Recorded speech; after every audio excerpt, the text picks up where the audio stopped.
থাকার পরে দীর্ঘ 17 বছর পরে যার প্রতীক্ষায় আমরা আছি সেই আমাদের প্রিয় নেতা বাংলাদেশ জাতীয়তাবাদী দলের চেয়ারম্যান জননেতা তারেক রহমানের পর্যায়ে বক্তব্য রাখবেন। বিসমিল্লাহির রহমানির রহিম। আজকের এই নির্বাচনী জনসভায়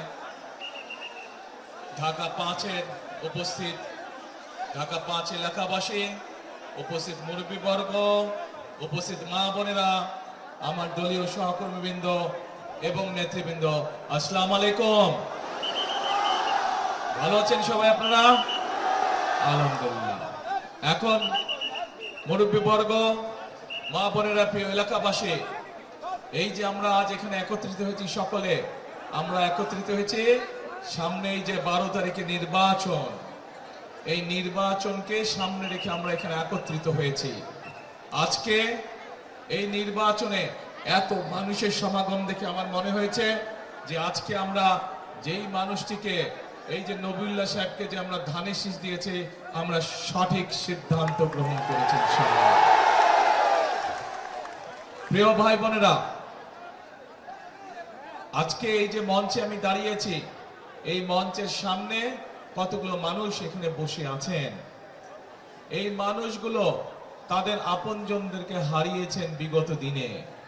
যেই আপনজনেরা এই যে ভোট, 12 তারিখে যে ভোট, এই ভোটের অধিকারের পক্ষে কথা বলেছিল, এই ভোটের অধিকার দাবি আদায় করার জন্য রাজপথে নেমে এসেছিল এবং সেদিন তাদেরকে গুমের শিকার হয়েছে, খুনের শিকার হতে হয়েছে। এবং জুলাই আগস্ট আন্দোলনে এই যাত্রাবাড়ি ড্যামরা বাংলাদেশের ঐতিহাসিক ইতিহাসে একটি বিশাল স্বাক্ষর বহন করছে আমাদের সেই আন্দোলন সফলতা। এই যাত্রাবাড়ি ড্যামরার মানুষ সেদিন সেই আন্দোলনকে সফল করার জন্য অন্যতম মুখ্য ভূমিকা পালন করেছিলেন এই এলাকাবাসী। সেই জন্য স্বৈরাচারের বিদায় এই এলাকার মানুষ যে অন্যতম মুখ্য ভূমিকা পালন করেছিলেন, তার জন্য আমি আমার অন্তরের অন্তঃস্থল থেকে এলাকাবাসীকে আন্তরিক শুভেচ্ছা এবং ধন্যবাদ জানাই। প্রিয় ভাই বোনেরা, আমরা আমাদের রাজনৈতিক অধিকার বাস্তবায়ন করার পথে চলে এসেছি। ইনশাআল্লাহ 12 তারিখে বাংলাদেশের মানুষ, বিগত 1 যুগেরও বেশি সময় ধরে বাংলাদেশের মানুষ বঞ্চিত ছিল তার ভোটের অধিকার থেকে। বিগত 1 যুগেরও বেশি সময় ধরে বাংলাদেশের মানুষ বঞ্চিত ছিল তার বাক স্বাধীনতা থেকে। আজ বাংলাদেশের মানুষ প্রাণ খুলে কথা বলতে পারে, তাদের বক্তব্য উপস্থাপন করতে পারে। আজ বাংলাদেশের মানুষ তাদের রাজনৈতিক অধিকার, যে ভোটের অধিকার, সেটি প্রয়োগ করতে চলেছে। কিন্তু প্রিয় ভাই বোনেরা, শুধু গণতান্ত্রিক অধিকার প্রয়োগ যেরকম জরুরি, কিন্তু শুধু গণতান্ত্রিক অধিকার প্রয়োগ হলেই চলবে না। আমাদের এই বাংলাদেশকে গড়ে তুলতে হবে। দেশকে আমাদের, এই যে মানুষগুলো যারা বসে আছেন, তাদের যেই স্বজনরা, কারো ভাই, কারো সন্তান, এইভাবে যে বিভিন্ন আপনজনকে হারিয়েছেন, সেই মানুষগুলোর একটি প্রত্যাশা ছিল। কি সেই প্রত্যাশা? সেই প্রত্যাশা ছিল যে এই বাংলাদেশের নারীরা স্বাবলম্বী হবে। এই বাংলাদেশের মানুষ, সে নারী হোক পুরুষ হোক, তারা নিরাপদে রাস্তাঘাটে চলতে পারবে, ব্যবসায়ীরা নিরাপদে ব্যবসা করতে পারবে, পেশাজীবীরা নিরাপদে চাকরি বাকরি করতে পারবে, এলাকার সন্তানেরা নিরাপদে লেখাপড়া করতে পারবে, এলাকার মানুষ, এলাকার যারা তরুণ, যারা যুবক, যারা পড়ালেখা শেষ করছে, তাদের কর্মসংস্থানের ব্যবস্থা হবে। এলাকার মানুষ তাদের মৌলিক স্বাস্থ্য সুবিধা তারা পাবে। এইরকম একটি প্রত্যাশিত বাংলাদেশ ছিল। প্রিয় ভাই বোনেরা, আজ ভোট যেমন আমরা প্রয়োগ করব, একই সাথে আমাদের বাংলাদেশকে গড়তে হবে আগামী দিনের জন্য। ঠিক? তাহলে কে কে আছেন বাংলাদেশ গড়ার জন্য? আলহামদুলিল্লাহ, আলহামদুলিল্লাহ, ধন্যবাদ। এখন প্রিয় ভাই বোনেরা, দেশকে যদি গড়তে হয়, তাহলে অবশ্যই একটি পরিকল্পনা থাকতে হবে। জাতির ভাগ্য যদি পরিবর্তন করতে হয়, তাহলে অবশ্যই কর্মসূচি থাকতে হবে। দেশ এবং জাতিকে যদি সামনের দিকে এগিয়ে নিয়ে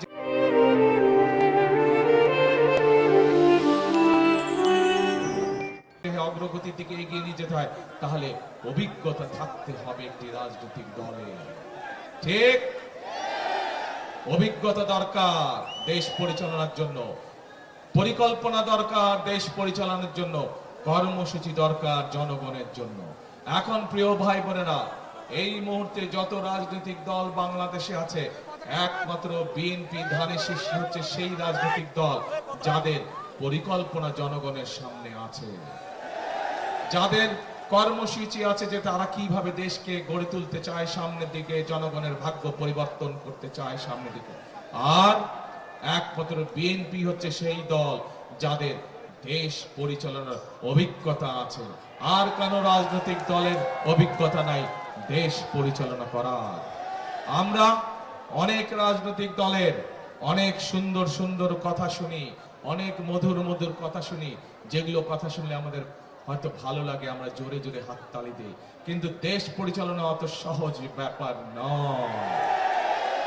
দেশ পরিচালনা অনেক কঠিন ব্যাপার।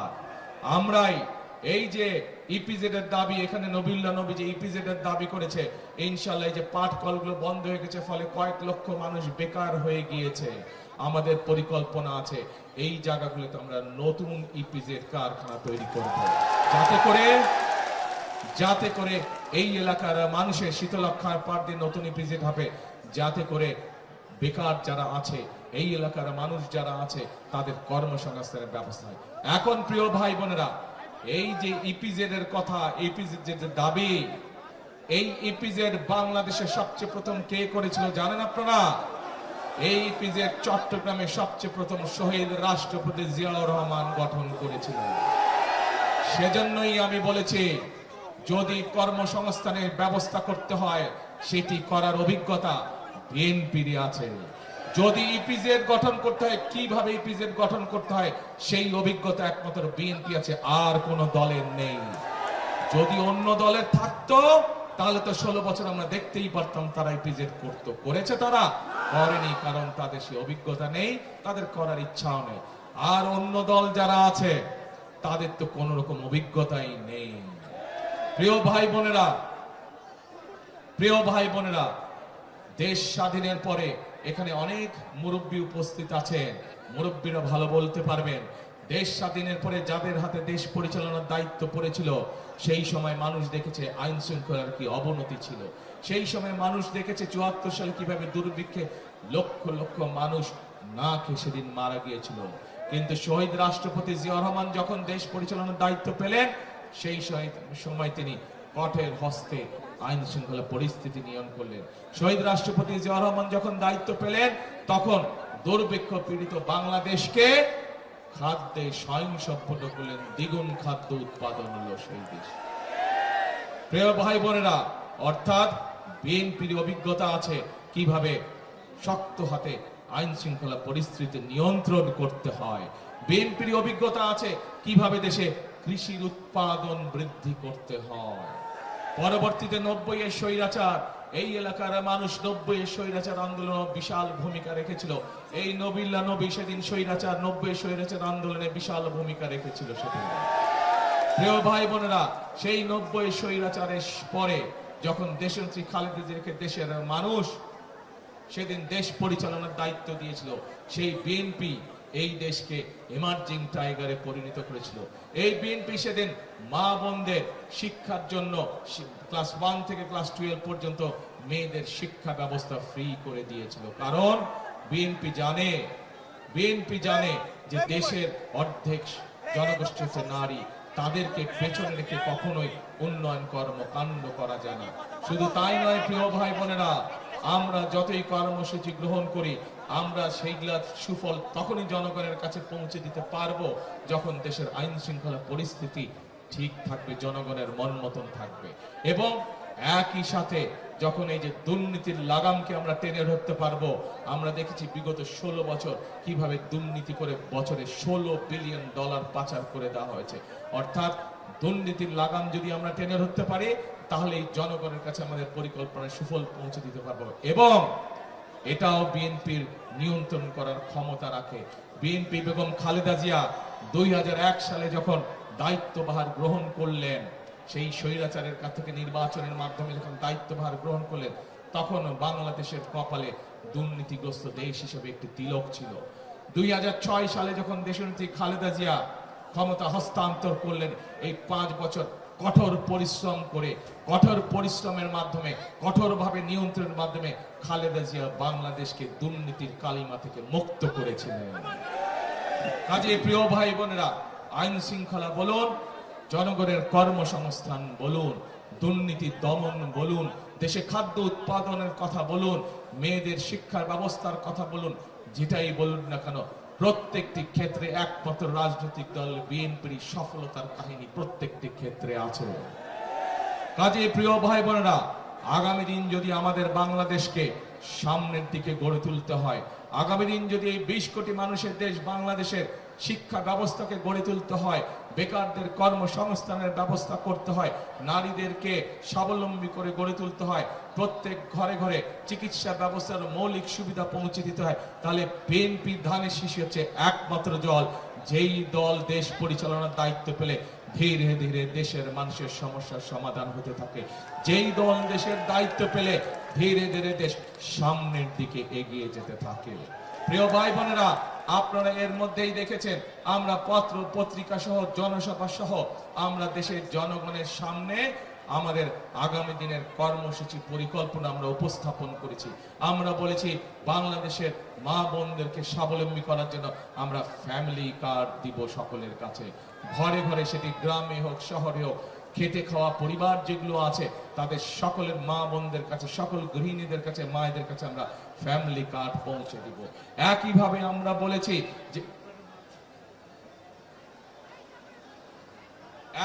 আমরা বলেছি যে বাংলাদেশের প্রধান পেশা হচ্ছে কৃষি, কোটি কোটি মানুষ কৃষি সাথে পেশার সাথে জড়িত। এখানেও আপনারা যারা আজ উপস্থিত আছেন, কোনো না কোনো বাংলাদেশের গ্রামে গঞ্জে আপনাদের পরিবার, আত্মীয় স্বজন, বন্ধু বান্ধব আছে যারা কৃষি পেশার সাথে জড়িত আছে না? আপনাদের মধ্যে অনেকে প্রত্যক্ষ বা পরোক্ষভাবে কৃষি পেশার সাথে জড়িত। আপনাদেরও গ্রামগঞ্জে জমি জমা আছে অনেকেরই। প্রিয় ভাই বোনেরা, আমরা বলেছি এই কৃষক ভাইদেরকে সহযোগিতা করার জন্য আমরা কৃষক ভাইদের কাছে কৃষি কার্ড দেব, যার মাধ্যমে আমরা সরকারের সকল সুযোগ সুবিধা কৃষকদের জন্য সরাসরি কৃষক ভাইদের কাছে পৌঁছে দেব। শুধু তাই নয়, আমরা এরই ভিতরে ঘোষণা করেছি যে বিএনপি ইনশাআল্লাহ 13 তারিখে সরকার গঠন করলে পরে আমরা যে সকল 10,000 টাকা পর্যন্ত কৃষি ঋণ আছে, যে সকল কৃষকদের সুদ সহ সেই কৃষি ঋণ আমরা ইনশাআল্লাহ মওকুফ করার ব্যবস্থা করব। প্রিয় ভাই বোনেরা, বাংলাদেশের মানুষের এই যে আমাকে কানে কানে এখনই বলে গেলেন নবিল্লাহ সাহেব, এইখানে যে হাসপাতাল আছে, এই মানুষের চিকিৎসার জন্য হাসপাতাল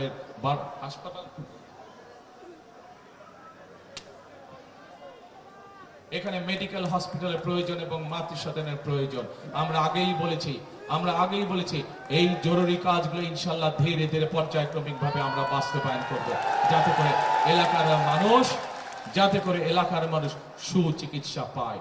এবং শুধু তাই নয়, সারা বাংলাদেশে গ্রামগঞ্জ শহরের মানুষ যাতে মৌলিক স্বাস্থ্য সেবা পায়, সেই জন্য আমরা সারা বাংলাদেশে 1 লক্ষ স্বাস্থ্যকর্মী নিয়োগ করতে চাই, যারা ঘরে ঘরে গিয়ে মা বোনদেরকে চিকিৎসা সুবিধা দিবে, ঘরে ঘরে গিয়ে মা বোনদেরকে, শিশুদেরকে যারা চিকিৎসা পরামর্শ দেবে, ছোটখাটো অসুখ বিসুখ ঘরে বসেই তারা ইনশাআল্লাহ ঠিক করে দিবে, মা বোনদেরকে সুস্থ করে দিবে।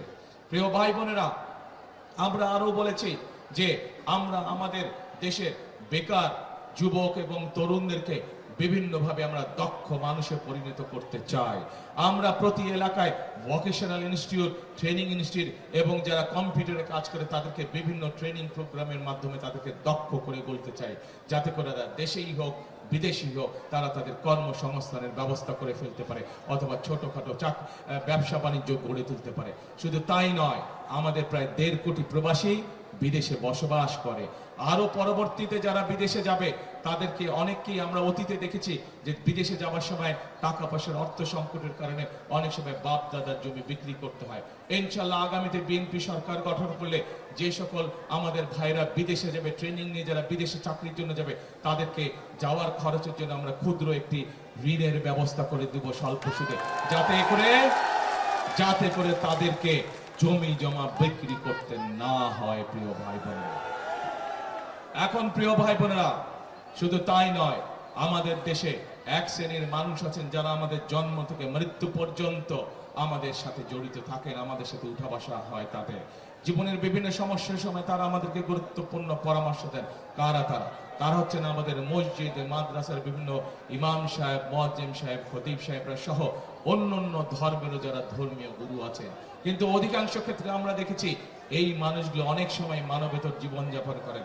সেই জন্য আমরা সিদ্ধান্ত নিয়েছি কৃষকদেরকে যেমন কৃষি কার্ড দিব, প্রবাসীদেরকে যেরকম প্রবাসী কার্ড দিব, মায়েদেরকে যেরকম ফ্যামিলি কার্ড দিব, আমরা এই ইমাম সাহেব, মুয়াজ্জিম সাহেব, খতিব সাহেব যারা আছেন এবং একই সাথে অন্য ধর্মের যারা ধর্মীয় গুরু আছেন তাদেরকেও আমরা সরকার থেকে একটি সম্মানের ব্যবস্থা করতে চাই, যাতে করে এই মানুষগুলো সম্মানজনক জীবন যাপন করতে পারেন। Yes. হ্যাঁ,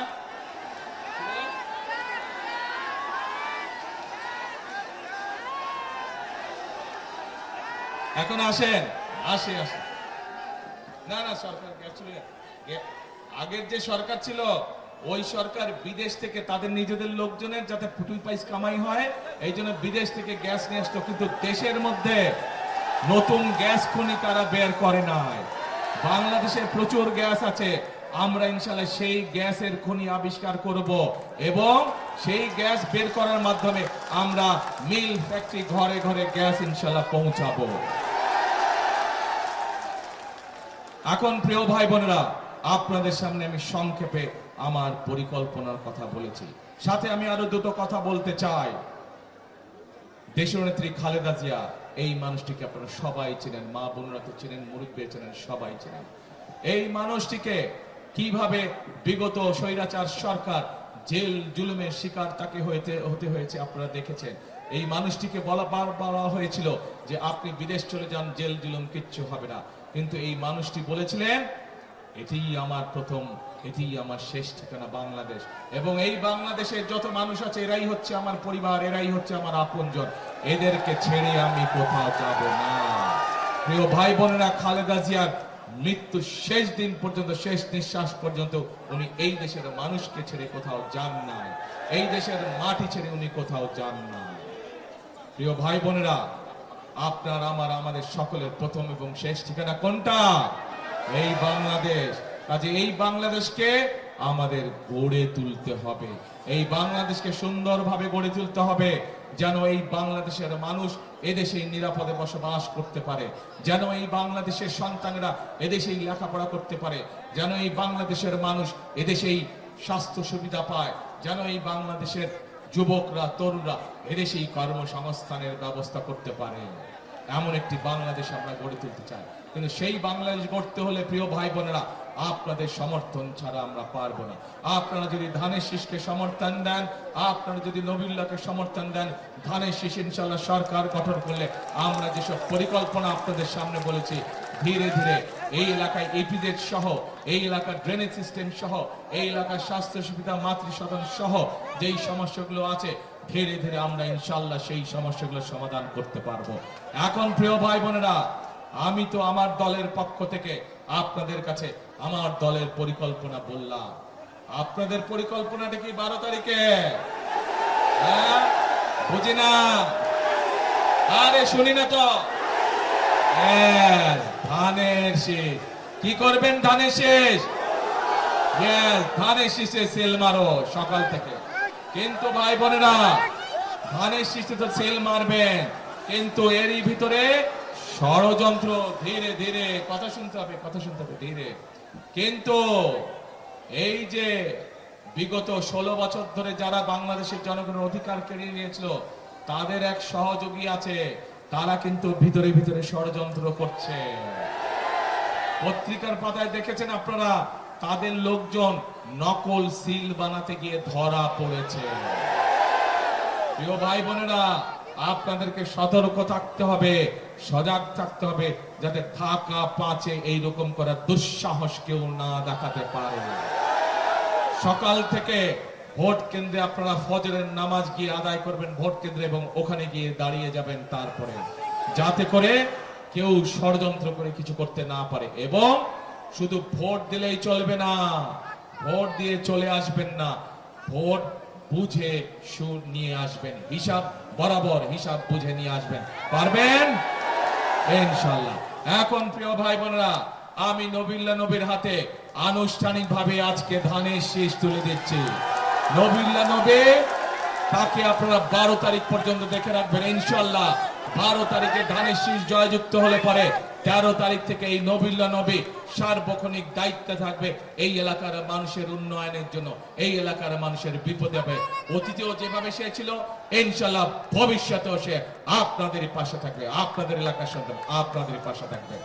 তাহলে ভাই কথা হলো কে করব কাজ সবার আগে বললো না, আরো জোরে করব কাজ সবার আগে বাংলাদেশ। আল্লাহ হাফেজ। বাংলাদেশ জিন্দাবাদ, বাংলাদেশ জাতীয়তাবাদী জিন্দাবাদ। আসসালামু আলাইকুম।